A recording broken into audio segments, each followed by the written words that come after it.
How did it happen? Well, from the time he was a year old to 2 years old, he was actually misdiagnosed in Virginia. His tumor didn't show up in a CT scan, and so for a year we thought he had an infantile migraine disorder, and we continued to see a neurologist in Virginia. And it was on January 14th, 2009, that the neurologist had sent us to Roanoke for an MRI. He said, you know, I'm sure we're not going to find anything. The CT scan was clear, but we can't explain why his symptoms are getting worse. And Nathan's symptoms, he was cognitively, he was developing fine. Physically, he was developing fine. A little bit smaller than our other children, but still, you know, developing right on time. But he would have these episodes where he would let out a scream, drop down on all fours, and his eyes would go back and forth from corner to corner just as fast as they could. We later found out that that's called nystagmus, but we didn't know he was having these seizure-like episodes. And he couldn't explain why he was feeling that. I mean, he's two. 2 years old. Yeah. Right, no, he couldn't. And like I said, this progressed from having a couple of months when he was a year old up to having 10 or 15 in a week's time.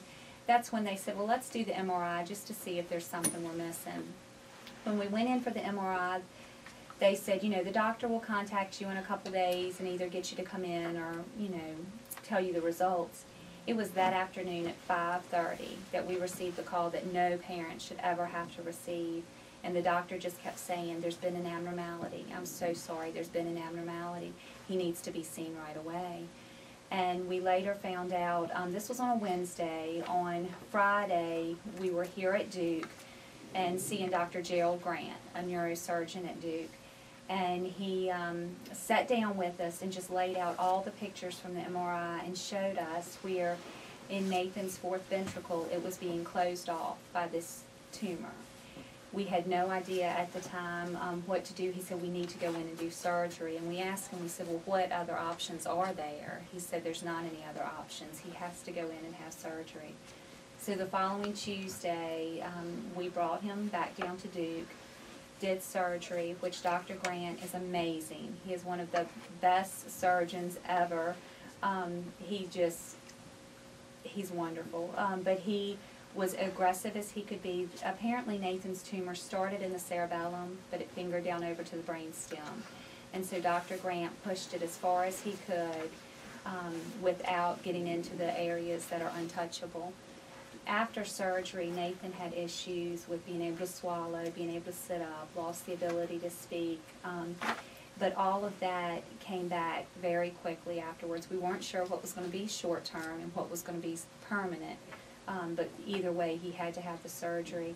When pathology reports came back, it said that the tumor was grade 2, a low-grade astrocytoma, and Dr. Grant had said that you know, he wasn't going to need to have chemo at that time. It could be, those are slow-growing tumors. It could be months or even years before we had to do anything. But Dr. Grant, in February of 2009, when we went in for our follow-up after the surgery, said, you know, even though we're not starting chemo, I want you to meet my partner, Shri Garangan. He is our neuro-oncologist, better known as Dr. G. Mm-hmm. And so we went and met Dr. G, and he also said, you know, yeah, we don't need to start chemo at this time. It was just about 2 weeks later that Nathan went from, since his surgery, he wasn't having any of the seizure episodes, and then one day we were out in the yard, and he had an episode. We contacted Dr. Grant right away, and he said, let's bring him back in. You know, his tumor shouldn't be doing anything, but let's just see. And you're in Virginia at this time. We're in Virginia. Yeah. And so on March 5th, 2009, they brought us back in for an MRI, which showed the tumor in his brain had grown 50%. And so we had already met Dr. G, so then we go in and have an infusoport placed in his chest.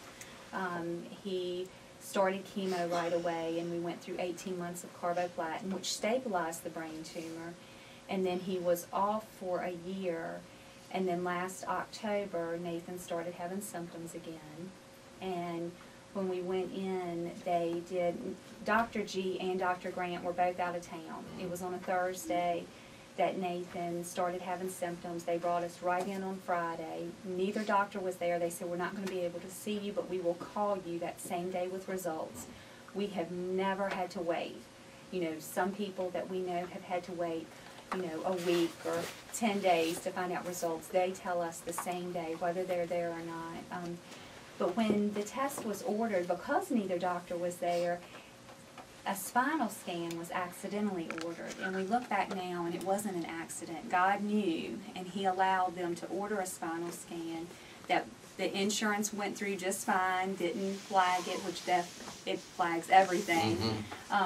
Nobody at Duke ended up flagging it, and when the results came back and Dr. Grant called that afternoon, he said, indeed, the suspicions were right, the brain tumor's growing. He said, but we had accidentally ordered a spinal scan because we're so used to doing it with other patients.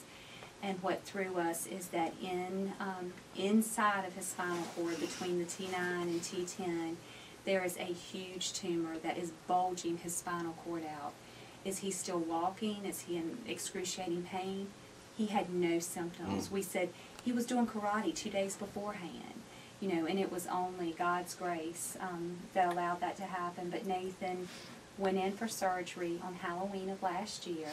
When other kids were trick-or-treating, he was going through surgery for almost 5 hours to have the spinal cord tumor removed.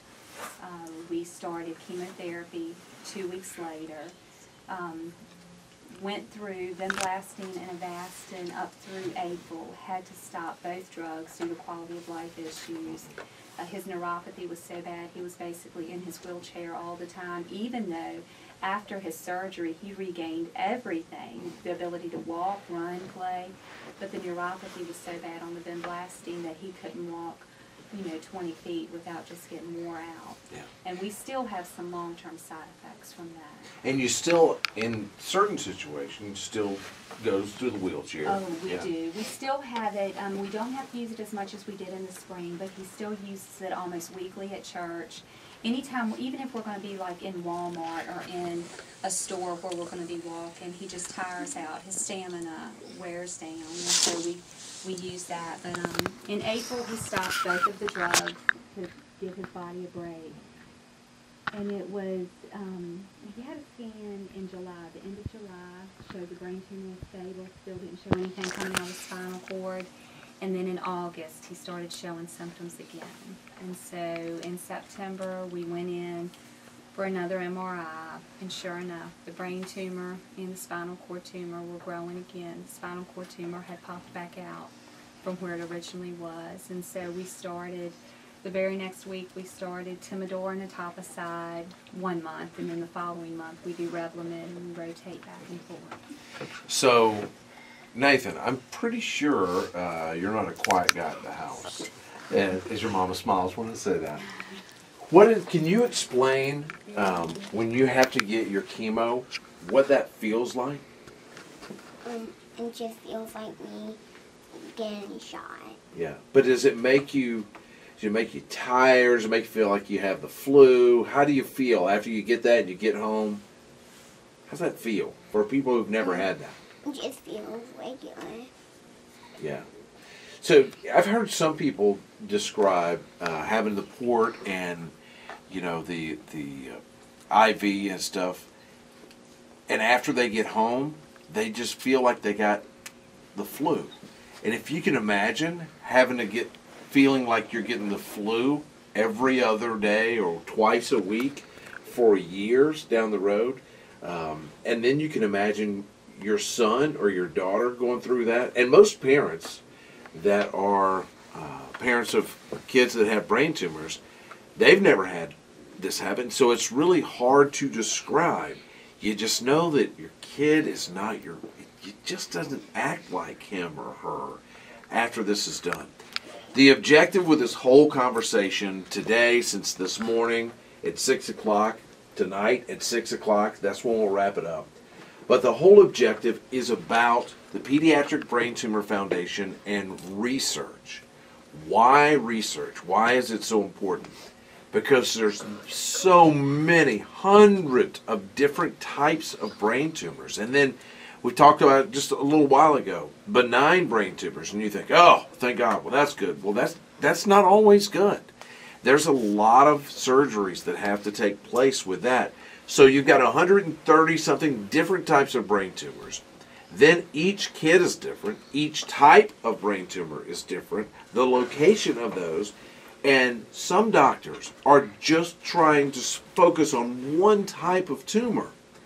And they have to do research. And then, for better or for worse, the person that you have to get in touch with, if you're one of these doctors, the companies that make the medicine. Well, again, for better or for worse, they're looking for money.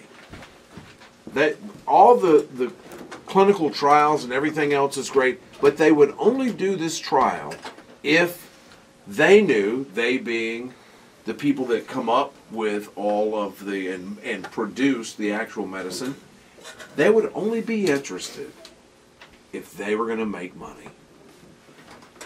Well, you've got these families that need a cure that can extend the quality of life and extend life period in a healthy way. And those are the doctors and the researchers. And then you got, what I will call, just from my own, the evil companies that just want to make a dollar. And so here's our problem. We need to find out why these are causing kids. It kind of makes sense, even if you're an adult and you have this. I had one. It kind of makes sense. You can say, well, maybe it was this, maybe it was that, maybe it was a combination of this and that. But when you have healthy kid, healthy kid, healthy kid, and then for some reason, Nathan had these problems, and the doctors can't explain why it happened, but they are busting their butt to find out how we can stop this and how we can help Nathan and his family. And they need you, though. And the combination between doctors that really want to help and pharmaceutical companies that just want the money. The difference between those two is you. And think about this as moms and dads. So we have a beautiful baby boy, Nathan, who's 5 years old, that's sitting here with a mom that desperately needs that money to go towards research to prolong her son's life. We also have a mom that we just talked to, and she just lost her son.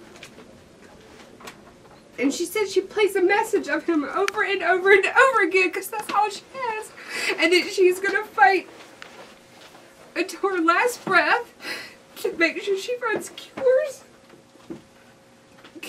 to prolong the kids of other lives like Nathan and for their family. Yeah.